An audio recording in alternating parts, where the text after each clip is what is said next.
Ladies and gentlemen, Lenin, V. Lenin, you all know who Lenin is, don't you? Said this, quote, "Democracy is indispensable to socialism," end quote. Now, why is that, do you think? Well, it's simply this, ladies and gentlemen. They're calling the United States a democracy now. It is not, never has been. It is a constitutional republic. A constitutional republic is where there is a balance of power. In the federal government, that balance consists of the executive branch, the judicial branch, and the legislative branch. In the election process, where we elect our representatives to go and take care of business for the state in Washington, D.C., we elect representatives. Our founders set this government up so that senators were picked by the state, not elected by the people. This would make sure that our constitutional republic could not become a democracy and thus turn into an oppressive, dictatorial, socialist state. For they understood the process well.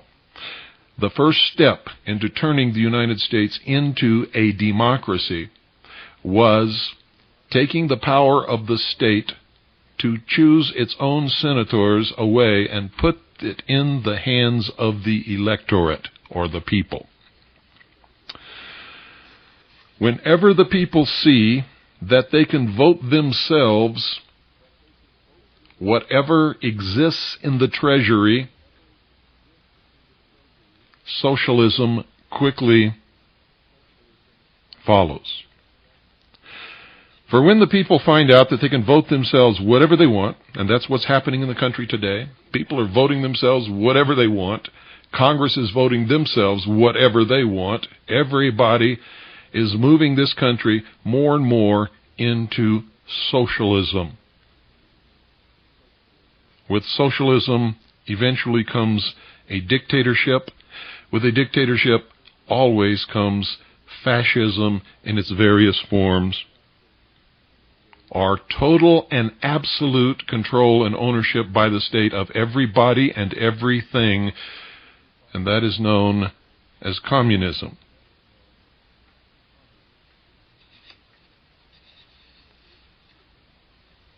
Freedom disappears, ladies and gentlemen, when people become dependent upon the state, or upon a dictator, or upon a king, or a lord, or an emperor, or a baron, or a duke or duchess, for their very existence, for their job, for their clothing, for their food.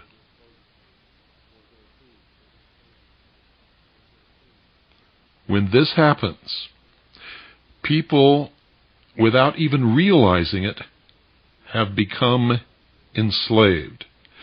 In the pursuit of laziness, and in the pursuit of the dole, getting something for nothing, which, folks, is a dream that never, never comes true. There is no such thing as something for nothing. When you accept a benefit from a benefactor, you give away some of your rights, for the benefactor has a right to dictate the manner in which you use the benefit. When you become a child to a father or a mother, the father and the mother have the right to dictate what time the child gets up, what the child has to eat, what kind of work the child does, if the child goes to school or if the child does not, what time the child has to be in bed, whether the child can go out, whether the child can drive a car, whether the child can have a bicycle, whether the child gets any gifts at Christmas time or any other time of the year for that matter. And when people become dependent upon the state, they become the child, and the state becomes the father. And you had better understand that. That is why Lenin understood, and our founding fathers understood, that democracy is indispensable to socialism. Did you ever wonder why the United Nations military is called peacekeepers? Because Karl Marx said this. Karl Marx wrote the Communist Manifesto. I quote, "Peace is the absence of all opposition to socialism," end quote. Let me say that one more time. Karl Marx, quote, "Peace is the absence of all opposition to socialism," end quote.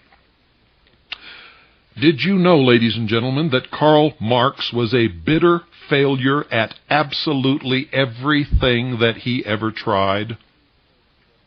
Have you ever really studied his life? Probably not.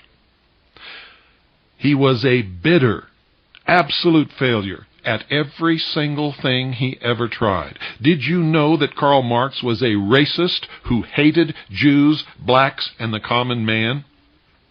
In particular, Slavs? That's right, let me say it again. Karl Marx was a racist. He hated Jews, he hated blacks, and he hated the common man. Your Marxist professor in college didn't tell you that, did he? Did you know that Karl Marx was nothing more or less than a stooge for a wealthy capitalist named Friedrich Engels?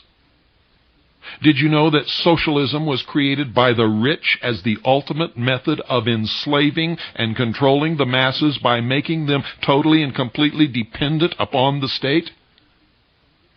If not, ladies and gentlemen, I encourage you not to read college textbooks about socialism, but read the actual dialogues between Marx and Engels. You see, they were prolific writers. They wrote letters to each other and to other people their entire lives. Forget the textbooks. They're lying to you.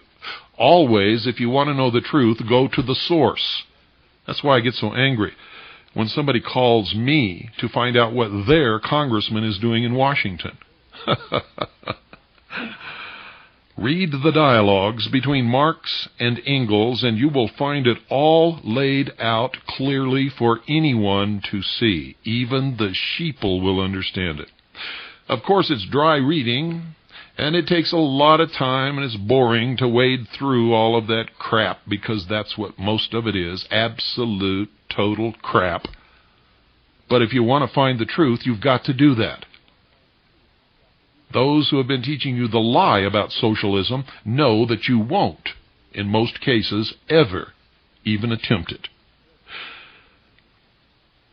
Of course, before you start, I must tell you that you must have a brain and some rudimentary intelligence, something that most socialists apparently lack. You see, modern-day socialists have perfected propaganda techniques to the point that the biggest lies are now regarded by the sheeple as absolute truth. For reference, read the ravings, and I mean ravings, of Chip Burlett, the Southern Poverty Law Center, the Anti-Defamation League, Hillary Clinton, the first androgynous president ever, and other socialist organizations and socialists' writings and speeches, who are at work destroying this nation, the greatest nation that ever existed in the history of the world, the only nation that ever existed that ever set men and women free in their own right. For you see, freedom has never existed anywhere else in the world, even unto this day, except in this country. For instance, let me take one little common big lie that the socialists have foisted upon the American people, and they have swallowed hook, line, and sinker. You see, the concept of right versus left. With the socialist given that the left extreme is communism, which is good somehow, left, liberal, communism, socialism is good, and the right extreme is Nazi, bad. This has happened through repeated connection of Nazi with right, and not any basis in fact whatsoever. It is a deception of the greatest magnitude, for Nazi is not right, never was right, and can never be right, pun absolutely intended. You see, ladies and gentlemen, any scale must measure two extremes, or it's not a scale. In effect, heavy versus light, white versus black, light versus darkness, fat versus thin, and etc. You see, the concept that a scale measuring left versus right has at its two extremes elements of total control and oppression is absolutely ludicrous, and is one of the biggest lies that has ever been foisted upon this world. The truth, ladies and gentlemen, the truth is that the scale measures at the extreme left the total control and ownership of everything and everyone by the state. This is called communism. Versus, at the right extreme, the absence of any control of anything or anyone by anybody, which is called anarchy. Between these two extremes are all the other forms of government and or control or absence of control. Somewhere near the middle is our constitutional republic. Didn't you ever wonder, ladies and gentlemen, how the socialist big lie made anarchists absolutely disappear from the equation? On the left was total control of communism. On the right was the total control of fascism under Nazis. What, was anarchy supposed to be in the middle, where our constitutional republic actually sits? Didn't you ever wonder about that?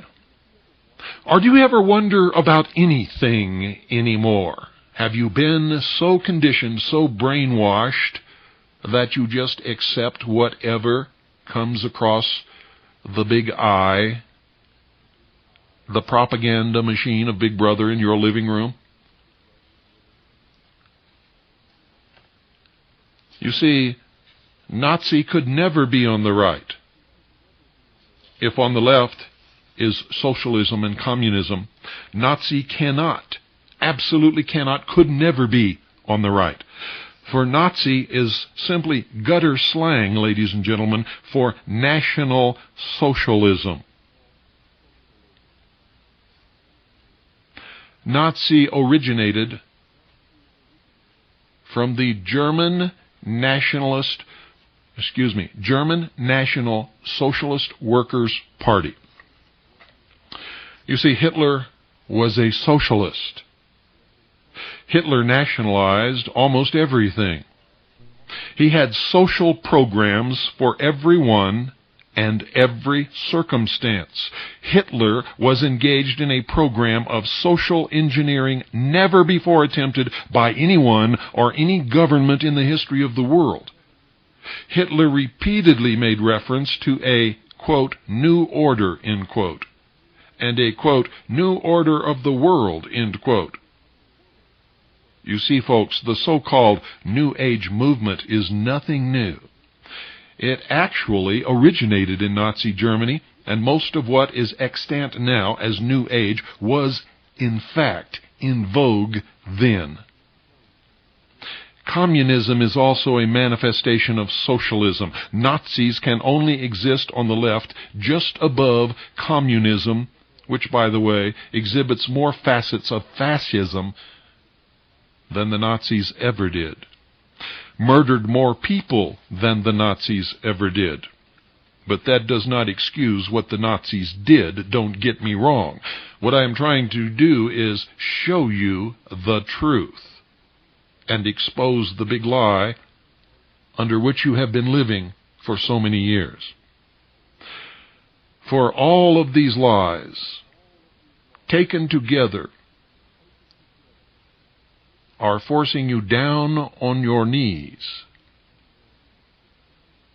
are propelling you over the cliff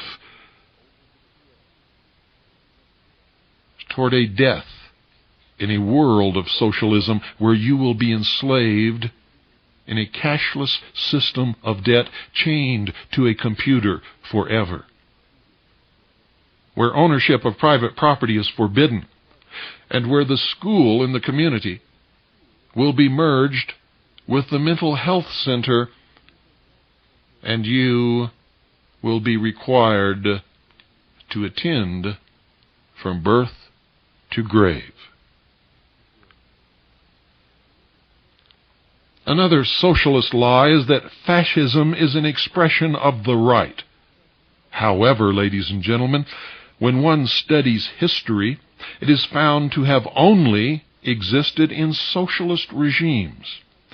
Fascism is an expression of control which only exists on the left, because on the left side of the scale is where control lives. It only exists in that place. Although communists and socialists will vehemently deny it, fascism only reaches its full potential in a communist system of government where literally everything is owned and controlled by the state, and the only thing that matters is the welfare of the state. The God is the state, the Father is the state, the provider is the state, and the executioner is the state. If you don't believe it, get out your dictionary. The Webster's Encyclopedic Unabridged Dictionary of the English Language defines fascism as, and I quote verbatim, one period, sometimes capitalized, a governmental system led by a dictator having complete power, forcibly suppressing opposition and criticism, regimenting all industry, commerce, etc., and emphasizing an aggressive nationalism and often, but not always, racism.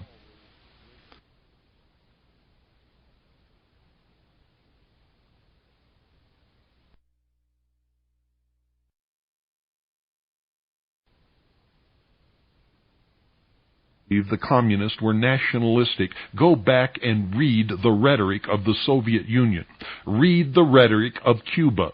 Read the rhetoric of every socialist and communist nation that has ever existed. And you will quickly discover that you are wrong.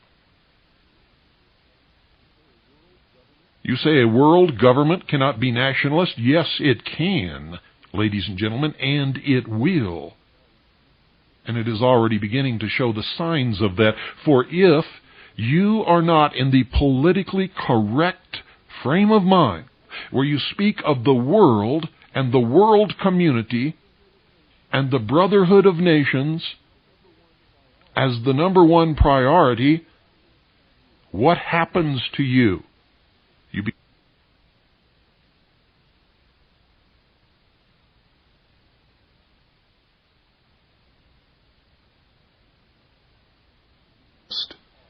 You can mark off one world among the worlds and the stars and the suns and the asteroids in the universe and still be a nationalist.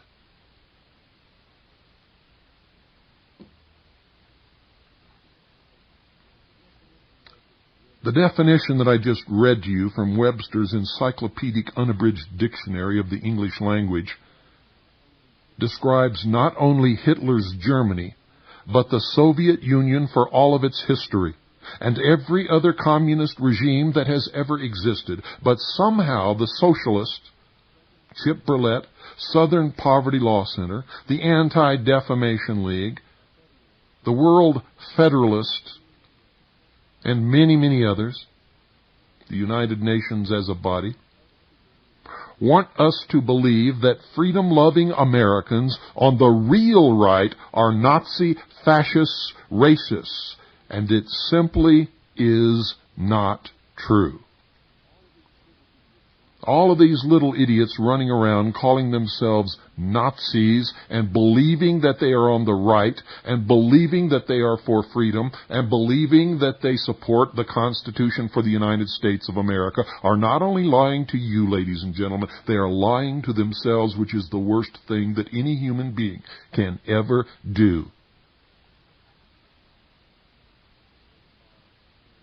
They are nowhere near the center, much less the right.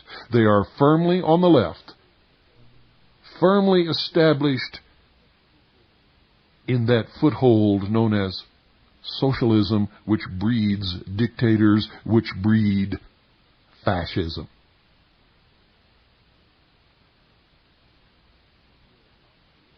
And if you're a Nazi, or you think you're a Nazi, and you're hearing this for the first time, you'd better sit down and think about it, because what I am telling you is the first truth you've ever heard in your life.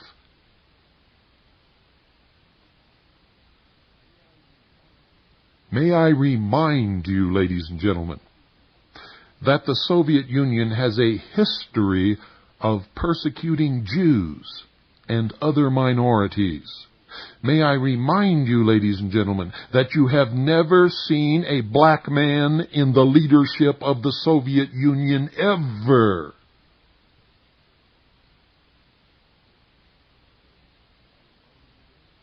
May I remind you that the Soviet Union has always benefited its minority states last, when and if they were ever benefited at all. And that is only if you consider the concept of how does, ladies and gentlemen, how does old Chip Burlett, the Southern Poverty Law Center, the ADL, the United Nations, the World Federalists, and all of these other people who espouse a socialist New World Order, how do they explain I'm talking about me and you, real Americans, how do they explain our resistance to more regulation and control? How do they explain J.J. Johnson, the black leader of the Ohio Citizens Militia? How do they explain me, William Cooper, one of the foremost leaders of the Patriot and Militia movement, being part Native American and married to a Chinese wife? How do they explain my two top assistants being Filipino? That's right. Michael Aponte and his wife Sharon are Filipino. Americans, solid Americans, understand freedom, liberty, and are ready and willing to die for it, should they be called upon to do so. How do they explain the Jews for the preservation of firearms ownership under the leadership of a real American patriot, Aaron Zellman? How do they explain the many blacks, Hispanics, Jews, Orientals, and others of all races and religions who understand truly freedom and belong to patriot and militia organizations? How do they explain our defense of freedom in behalf of all peoples and religions? How do these fools explain our call for more individual responsibility and accountability for an individual's actions? Well, the answer to all those questions, folks, is they can't, they don't, and they won't. Because to do so will force them to admit that they are wrong, and that socialism is wrong. And we are not racists and bigots and terrorists. In fact, exactly the opposite is true. For what we want to give to the population of the world is freedom, responsibility, a sense of self-worth, value, satisfaction, real education, and installation of the truth.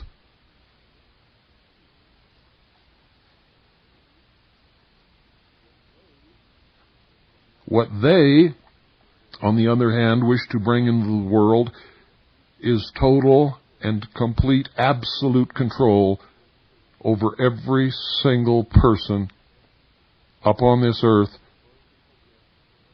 from birth until death for every single moment, every hour, every day, every week, every month, every year of their lives. Shackled in slavery in a cashless system of debt to a computer forever. Where you have to have a card to travel or to get a job or to obtain medical care. Where you cannot own even the simplest rudimentary weapon to defend your person and your property, which, by the way, you will have none of, since private property will not be allowed to be owned in the New World Order. In fact, you really don't own it now, although you think you do.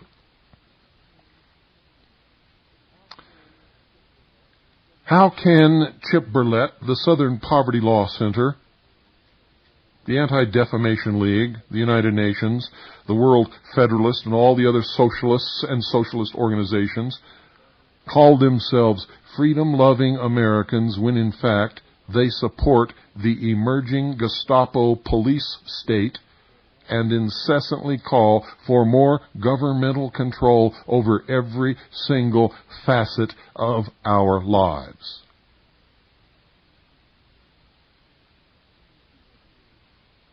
How many of you have really thought about that?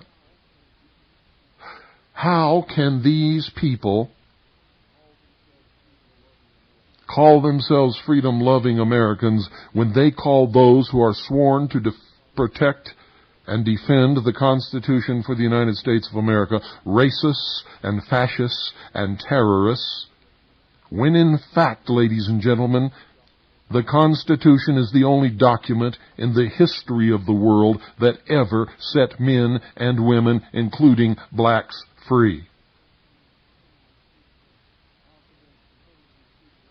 How can they claim to be freedom-loving Americans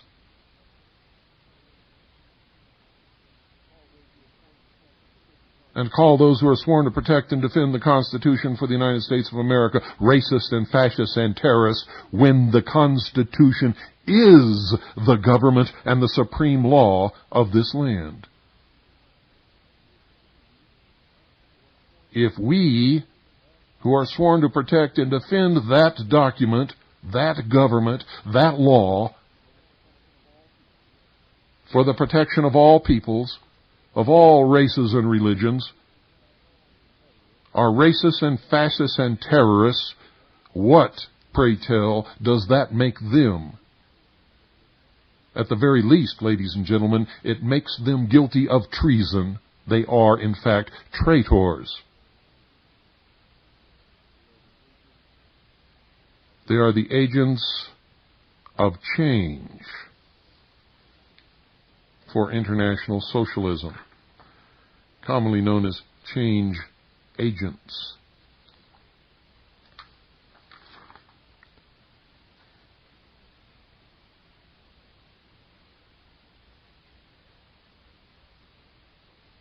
I'm letting you think about that for a little bit. Do you really have a grasp upon what I'm trying to teach you tonight? Many people write me letters and say they're thankful for my ministry. This is a ministry, ladies and gentlemen, but it is a ministry of freedom. Freedom. For all peoples, all religions, all races, and I can only bring it to you because I personally believe in God.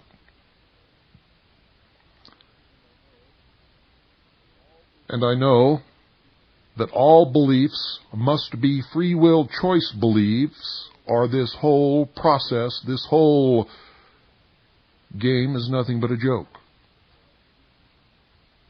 Therefore I give you, because God gave me, your right to your personal choice. Anyone who truly understands freedom will do that. Anyone who will not do that has not ever understood truly what freedom really means, what the founding fathers really were trying to give to us and to the world.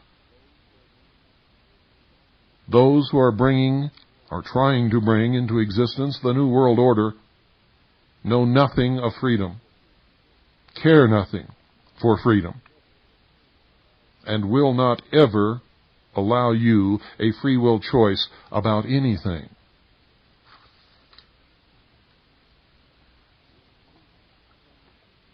With freedom comes a great deal of responsibility, personal responsibility. You are responsible for your actions, and I am responsible for mine.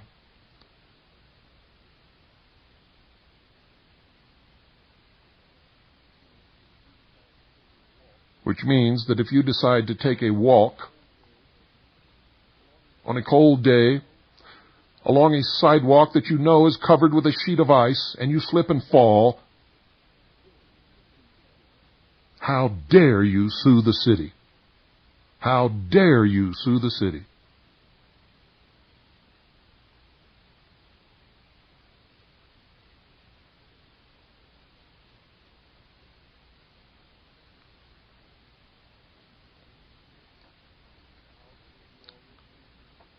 How can they do all these things, ladies and gentlemen?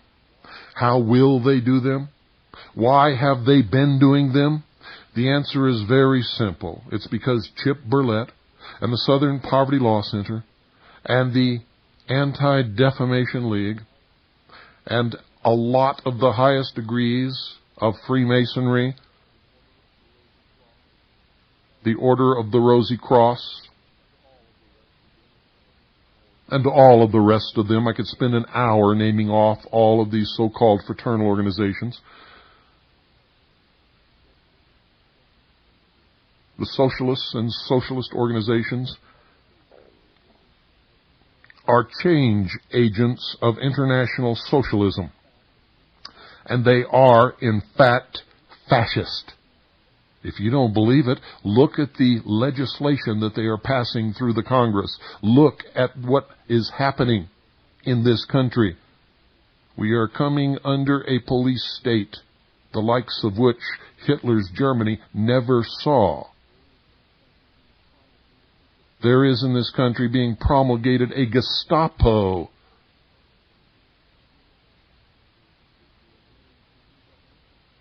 which will bring a new definition to the word terror.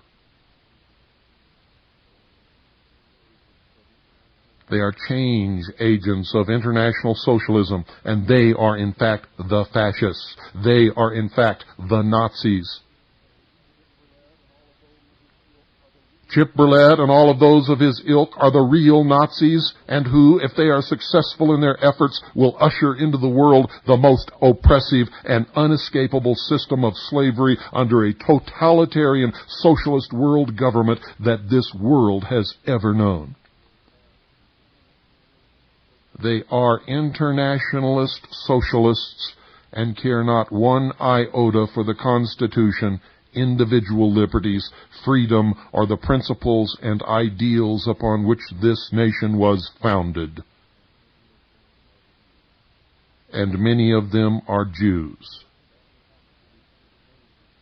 And that absolutely amazes me, for aside from England, this has been the only other country that has ever welcomed Jews as whole and complete citizens and has given them a home, opportunity, and wealth.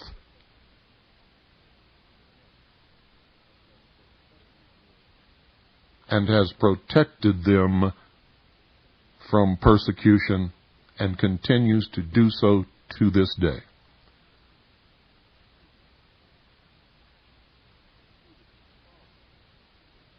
You see, it is the promise. These people are trained by their leaders, their rabbis, to be professional victims. And I'm talking about the ghetto Jews. They are lied to and manipulated, and they are people just like the rest of us, and if you were in their shoes, you would behave in exactly the same manner. They are told by their leaders that the world is their enemy, that you and I are their enemy, and it is not true.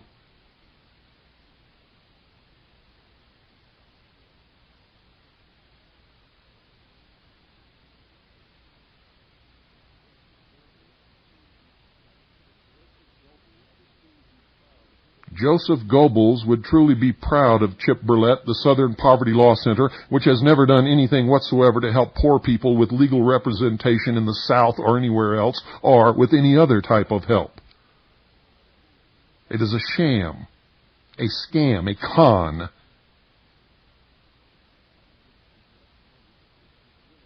Through which they collect money to vilify Americans, to vilify the Constitution, to vilify patriotism, to vilify freedom and bring about oppressive laws. The police state. The Anti-Defamation League engaged in the manipulation of Jews and spying for foreign governments and outright treason. Not to mention the fact that they have been caught on many occasions promulgating the racist, anti-Semitic events which causes the Jews to empty their pockets into the coffers of the Anti-Defamation League.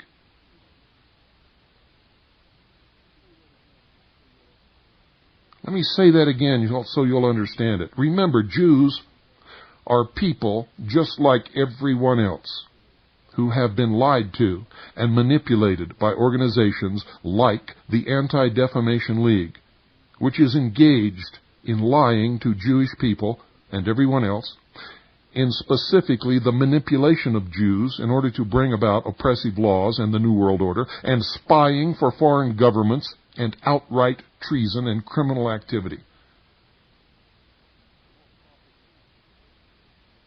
A more proper name for this organization would be the Defamation League, for that is truly what they are engaged in. And all other manifestations of socialism that are at work to destroy the United States of America.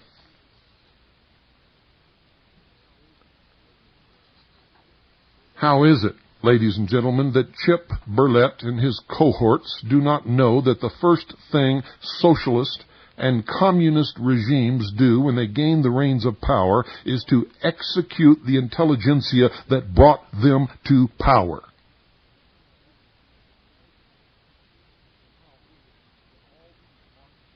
How is it that all these Marxists in our universities and colleges can promote Marxist socialism and expect to survive in light of socialism's terrorist history and its record of persecuting those people who are bringing them to power? How is it, ladies and gentlemen, that the Anti-Defamation League screams, yells, and begs for gun control, knowing all the while that if the Jews in Germany had possessed guns and had formed militias, they would never have been thrown into ovens or labor camps? And how is it that they have been able to maintain the manipulation of the Jews in that regard even unto this day? That they actually believe that if they disarm everybody, they'll be safe.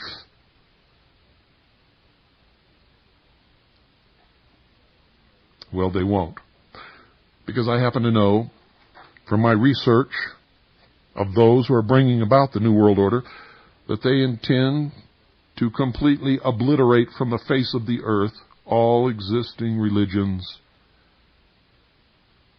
nation states, and free peoples. You see, Jews will be eliminated right along with Christians and the followers of the Nation of Islam. along with all of those people whom they call useless eaters. You see, socialism has scammed the oppressed peoples of the world into believing that socialism offers them relief and a future utopia upon this earth. And it is a lie.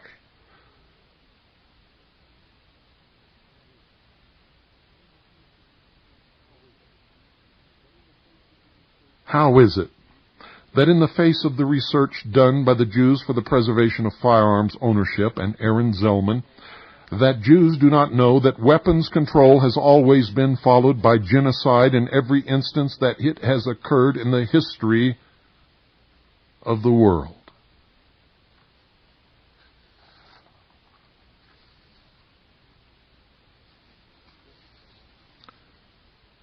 There's a book that I want you to read, ladies and gentlemen. By the way, what you heard tonight is my original research and writing. Belongs to me. I wrote it. I take full credit and responsibility for every word. It is the truth, whether you like it or not.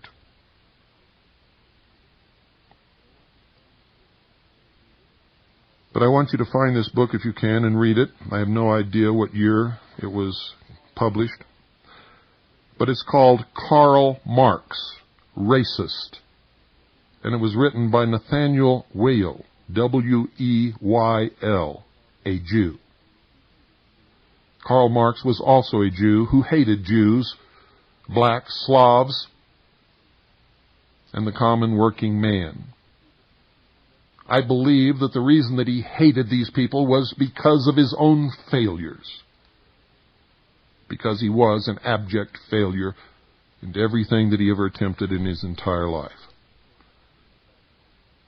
This book takes exactly, word for word, from the writings of Karl Marx, Friedrich Engels, and others, the proof, the absolute proof of where socialism came from and what it is really all about. And it's not even remotely close to what you think it is about. And that's why no socialist nation or regime that has ever come to power anywhere in the world has ever fulfilled the dream of the socialists. Over the past 3 decades, much has been written about the racist views of Karl Marx and Friedrich Engels, and why it is that nobody knows about these views is beyond my understanding. Most of this literature has been devoted to demonstrating that Marx, though of rabbinical descent on both sides of his family, was a fanatical anti-Semite. More limited attention has been given to the fact that the private correspondence of Marx and Engels is filled with contempt for Negroes. In fact, their common expression for Negro was nigger. Marx was a hate-obsessed man of rage and envy, whose contempt for the common man knew absolutely no bounds, and who detested Jews, blacks, and Slavs.